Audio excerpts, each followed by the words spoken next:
আসসালামু আলাইকুম।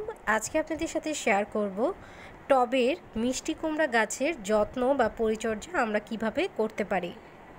আপনারা দেখতে পাচ্ছেন আমার ছাদের টবের মিষ্টি কুমড়া গাছে কিন্তু মিষ্টি কুমড়া অলরেডি ধরে গেছে। মোটামুটি 3টা মিষ্টি কুমড়া চলে এসেছে আমার গাছে। তো আজকে হচ্ছে আমি কিভাবে যত্ন করেছি বা পরিচর্যা করেছি সেইটার বিষয়ে আজকে বলবো। প্রথমে বলছি মিষ্টি কুমড়া গাছ কখন লাগাবেন। মিষ্টি কুমড়া গাছ আসলে সারা বছরই মোটামুটি লাগানো যায়, তবে বীজ ভেদে আসলে নির্ভর করে যে ওই বীজটা লাগানোর উপযুক্ত সময় কোনটা। তবে সাধারণত দেখা যায় যে অক্টোবর থেকে নভেম্বর মাসে আমরা কিন্তু মিষ্টি কুমড়ার গাছ বুনতে পারি। তবে আবারও বলছি মিষ্টি কুমড়া আসলে বীজ কখন লাগাবেন এটা সারা বছরই মোটামুটি লাগানো যায়, তাছাড়া বীজের উপরও নির্ভর করে। প্রথমে যেটা করবেন, মিষ্টি কুমড়া চাষের জন্য আমাদের একটা বড় পাত্র প্রয়োজন। আমি যেটা করেছি, আমি 20 লিটারের পাত্র অর্থাৎ 20 লিটারের বালতিতেও লাগিয়েছি, আবার আমার ছাদে যেহেতু হচ্ছে ইট সিমেন্ট দিয়ে স্ট্রাকচার তৈরি করা আছে আমি সেখানেও লাগিয়েছি। তো আপনারা যেটা করবেন, বড় কোনো পাত্র বা বড় কোনো টব বা বড় বস্তা যেটার মধ্যে অ্যাটলিস্ট মানে অন্ততপক্ষে 20 কেজি মাটি ধরবে এরকম পাত্র নির্বাচন করবেন, কারণ এই গাছ যেহেতু লতানো গাছ, এই গাছে কিন্তু মাটির পরিমাণ বেশি প্রয়োজন। এরপরে যেটা করবেন সেটা হচ্ছে আমরা দোআঁশ মাটি নেব। দোআঁশ মাটি নেব যেই পরিমাণ, অর্থাৎ 50% দোআঁশ মাটি এবং 50% হচ্ছে গোবর সার। আর গোবর সার যদি না পান তাহলে হচ্ছে পাতা পচা সার কিংবা ভার্মি কম্পোস্ট, এগুলো মানে 50% করে নিয়ে মিশিয়ে দেবেন। অর্থাৎ 50% দোআঁশ মাটি এবং 50% যে কোনো জৈব সার মিশিয়ে আপনারা মাটিটা প্রস্তুত করে নেবেন। এখানে 2-3 মুঠ হচ্ছে আপনার মাটির অনুপাত অনুযায়ী আপনারা হচ্ছে ডিমের খোসার যে গুঁড়ো সারটা হয় সেই সারটা মিশিয়ে আপনারা মাটিটা প্রস্তুত করে ফেলবেন। মাটিটা প্রস্তুত করে 7 থেকে 15 দিন রেখে দিতে পারেন। এরপরে যেটা করবেন সেটা হচ্ছে বাজার থেকে ভালো জাতের বীজ, মিষ্টি কুমড়ার বীজ অথবা বাজারের যে নার্সারি আছে সেখান থেকে ভালো দেখে একটা মিষ্টি কুমড়া চারা নিয়ে আসবেন। যদি চারা নিয়ে আসেন তাহলে সেটা সন্ধ্যার দিকে লাগিয়ে দেবেন, আর যদি বীজ নিয়ে আসেন তাহলে যেটা করবেন সারা রাত পানিতে ভিজিয়ে রাখবেন এবং সকালবেলা রোপণ করে দেবেন। আর যেই টবটা নেবেন বা যেই পাত্রটা নেবেন বা যদি বস্তাও নেন, যেটা করবেন নিচে কিন্তু অবশ্যই ছিদ্র করে দেবেন। নিচে ছিদ্র করে এরপরে হচ্ছে আপনার যে পাত্রটা আছে পাত্রের নিচটায় কিছুটা হচ্ছে ইটের খোয়া, কিছুটা বালি দিবেন। এতে করে আপনার যেই পাত্র আছে সেটা ড্রেনেজ সিস্টেমটা ঠিক হয়ে যাবে। এরপরে আপনি যে মাটিটা প্রস্তুত করেছেন জৈব সার মিশানো যে মাটিটা, সেটা দিয়ে আপনার হচ্ছে যে টবটা সেটা পূরণ করে দেবেন। যদি বীজ রোপণ করে থাকেন তবে আশা করছি 1 সপ্তাহের মধ্যেই আপনার বীজ থেকে চারা গজিয়ে যাবে। আর সেই ক্ষেত্রে একটা পাত্রে একটার বেশি চারা রাখবেন না। অর্থাৎ যদি আপনি একটা টব নেন যেখানে 20 থেকে 25 কেজি মাটি আছে, সেখানে একটা পাত্রে একটার বেশি চারা রাখবেন না। আর যদি চারা রোপণ করে থাকেন সেক্ষেত্রেও সেম কথা, একটা পাত্রে একটাই চারা রাখবেন। চারার বয়স মোটামুটি যখন 25 থেকে 30 দিন হয়ে যাবে তখন আবার একবার গোবর সার দিবেন। মাটিটা খুঁচিয়ে আপনার যে পাত্রটি আছে পাত্রের সাইডে কিছুটা গোবর সার দিয়ে দিবেন। আর সেমভাবে যদি গোবর সার আপনার কাছে না থেকে থাকে তাহলে পাতা পচা সার কিংবা ভার্মি কম্পোস্ট দিয়ে দিবেন। আর এছাড়াও 20 থেকে 25 দিন যখন হয়ে যায় চারার বয়স, তারপর থেকে কিন্তু আপনারা যে লিকুইড সার হয় অর্থাৎ কলার খোসার তরল সার বা হচ্ছে পাতা আপনার সবজি খোসার তরল সার কিংবা পেঁয়াজের খোসার তরল সার, এই সারগুলো প্রতি 15 দিন অন্তর অন্তর কিন্তু দিতে থাকবেন।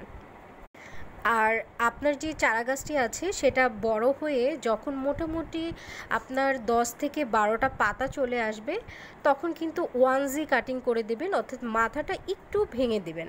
যেহেতু এগুলো টবের গাছ, এগুলোতে 1G 2G 3G কাটিং করে দিতে হয়, এতে করে আপনার গাছটি আরও বেশি লতানো হবে। তো চারা গাছটি যত বাড়তে থাকবে এরপরে কিন্তু 2G এবং 3G কাটিংটাও করে দেবেন। আর সেই সাথে আরেকটা খুবই খুবই খুবই গুরুত্বপূর্ণ বিষয় সেটা হচ্ছে মাচা করে দিতে হবে। আপনারা দেখতে পাচ্ছেন আমি কিন্তু মাচা করে দিয়েছি। এখানে আমি যেই তারগুলো ব্যবহার করেছি এগুলো কিন্তু বাজারে 20 টাকা 25 টাকাই পাওয়া যায়। আর এই মাচাগুলো কীভাবে করতে হয় সেটা নিয়েও কিন্তু আমার চ্যানেলে ভিডিও আছে, প্রয়োজনে কিন্তু দেখে নিতে পারেন। যেহেতু মিষ্টি কুমড়া গাছ একটি লতানো গাছ, আমরা যদি এটাকে মাচা করে না দিই তাহলে কিন্তু এটা আসলে বাইতে পারবে না। সো আমাদের কিন্তু অবশ্যই সুন্দরভাবে আমাদের যতটুকু জায়গা আছে আমরা সেই অনুযায়ী কিন্তু আমরা এটাকে মাচা করে দেব। আর যারা বারান্দায় লাগান তারাও কিন্তু এমন জায়গায় লাগাবেন যাতে করে গ্রিলের মধ্যে সুন্দর করে এটাকে এটা বাইতে পারে। আর মিষ্টি কুমড়া গাছ এটা এমন একটি জায়গায় রাখবেন যেখানে সারাদিনের রোদ পড়ে। রোদ কিন্তু লাগবে আপনার যে চারা গাছটি আছে এটা বড় হওয়া এবং মিষ্টি কুমড়া পেতে চাইলে ডেফিনেটলি আপনার রোদ লাগবে। তবে হ্যাঁ, দুপুরের কড়া রোদ এটা কিন্তু আসলে গাছের জন্য ভালো না। যদি এটা অ্যাভয়েড করা যায় তো ভালো, আর যদি অ্যাভয়েড না করা যায়, খুব বেশি কড়া রোদ যদি পড়ে বা খুব বেশি গরম যদি পড়ে তাহলে হচ্ছে আপনারা যেই আপনার গাছের যে গোড়াটা আছে সেখানে কিছু শুকনো পাতা দিয়ে গাছের গোড়াটা ঢেকে দেবেন। তাহলেই হচ্ছে তাপ অতিরিক্ত তাপ বা অতিরিক্ত গরম থেকে আপনার গাছটা কিন্তু বেঁচে যাবে। এটাকে বলা হয় মালচিং। এবার আপনার গাছে যখন মিষ্টি কুমড়ার ফুল আসা শুরু করবে, দেখুন এখানে তো স্ত্রী ফুলও থাকে, পুরুষ ফুলও থাকে। সো যখন ফুল আসা শুরু করবে তখন আপনাকে একটা কাজ করতে হবে, চেষ্টা করবেন মিষ্টি কুমড়া গাছের আশেপাশে একটু অন্যান্য ফুল গাছ রাখতে। এতে করে হচ্ছে যেসব পতঙ্গ পরাগায়নে সাহায্য করে তারা আসবে, এতে করে কিন্তু আপনার গাছে যে মিষ্টি কুমড়া গাছে যে পরাগায়নের প্রয়োজন সেটা হবে। আর সেই সাথে যখন থেকে আপনার গাছে ফুল আসা শুরু করবে তখন থেকে অবশ্যই অবশ্যই অবশ্যই চেষ্টা করবেন কলার খোসার তর জৈব সারটা দিতে, কারণ কলার খোসার তর জৈব সারে পটাশিয়াম থাকে। এটা হচ্ছে আপনার গাছে ফুল ধরতে, ফল ধরতে এবং ফলটাকে গাছের সাথে যেন লেগে থাকে এই কাজটা করতে কিন্তু পটাশিয়াম সাহায্য করে। তাই অবশ্যই গাছে যখন ফুল ধরা শুরু করবে তখন থেকে প্রতি 15 দিন অন্তর অন্তর কিন্তু আপনাদের কলার খোসার তর জৈব সারটা দিয়ে দিতে হবে। আর মিষ্টি কুমড়া গাছে অবশ্যই পোকামাকড়ের সমস্যা তো আছে, তাই রেগুলার যখন পানি দেবেন তখন একটু খেয়াল করে দেখবেন পাতার নিচটায় যে কোনো পোকামাকড় আছে কি না। আর যদি নাও থাকে তারপরেও হচ্ছে 12 থেকে 15 দিন অন্তর অন্তর আপনারা গাছে একটু নিম কীটনাশক এটা স্প্রে করে দেবেন, তাহলে আশা করছি পোকামাকড়ের সমস্যা আপনাদের হবে না। তো সবচেয়ে মজার বিষয় কি জানেন, এই যে মিষ্টি কুমড়া গাছ, লাউ গাছ, এগুলো লাগানোতে কিন্তু লাভ আছে। টবের গাছ এগুলা লাগানোতে লাভ এইটাই, যদি আপনার কাছে মিষ্টি কুমড়া নাও ধরে তাও কিন্তু হচ্ছে আপনি মিষ্টি কুমড়ার শাক খেতে পারবেন। তবে আশা করছি আমি যেভাবে টিপস দিয়ে দিয়েছি এভাবে যদি ফলো করেন, ভালো জাতের যদি মিষ্টি কুমড়া গাছ নিয়ে আসেন এবং ঠিকঠাকভাবে পরিচর্যা করতে পারেন তাহলে আশা করছি আপনাদের মিষ্টি কুমড়া ধরবে। আমার গাছে তো আলহামদুলিল্লাহ 3টা চলে আসছে, আশা করছি এই আরও ধরবে। তো আমার চ্যানেলে কিন্তু মিষ্টি কুমড়া গাছ নিয়ে আগেও একটা ভিডিও করেছিলাম। এছাড়াও মিষ্টি কুমড়ারই কাজিন লাউ গাছ, এই লাউ গাছও কিন্তু কিভাবে আসলে টবের মধ্যে বুনবেন, কিভাবে পরিচর্যা করবেন সেটা নিয়েও কিন্তু আমার চ্যানেলে ভিডিও আছে। ওই ভিডিওগুলো যদি দেখতে চান তাহলে যেটা করবেন আমার চ্যানেলে যাবেন, সেখান থেকে প্লেলিস্টে যাবেন। প্লেলিস্টে গেলে আপনারা লাউ ও মিষ্টি কুমড়া গাছ নামে একটি প্লেলিস্ট পেয়ে যাবেন, সেখানে কিন্তু আমার আগের ভিডিওগুলো পেয়ে যাবেন।